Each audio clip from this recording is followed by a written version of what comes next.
This is the Lone Crater YouTube. We hope this video helps.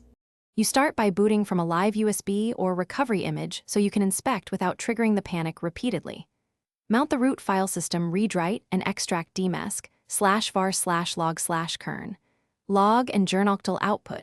These show the kernel stack trace and failing module names. Once done, record the exact not syncing phrase, address offsets, or module identifiers. This step gives you the diagnostic evidence to choose fixes because the why is in the logs: missing module, bad initramps, or corrupt driver.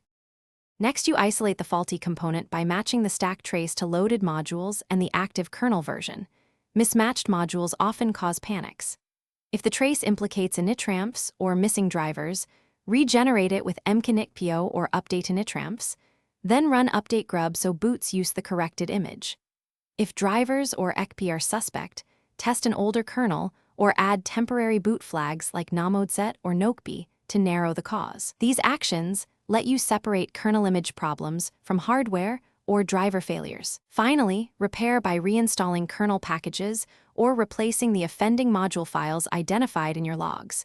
Package managers will restore proper versions and dependencies. Run fsck on the root partition to fix corruption, rebuild the initramps, and confirm grub points to the corrected kernel, then reboot to verify a clean boot. If you still see the panic, enable kernel debug symbols or live debug logging to gather more data. And only after exhausting software fixes, consider hardware replacement. One tip: keep backup kernels to fall back on immediately. Thanks for watching. Consider subscribing if we helped you.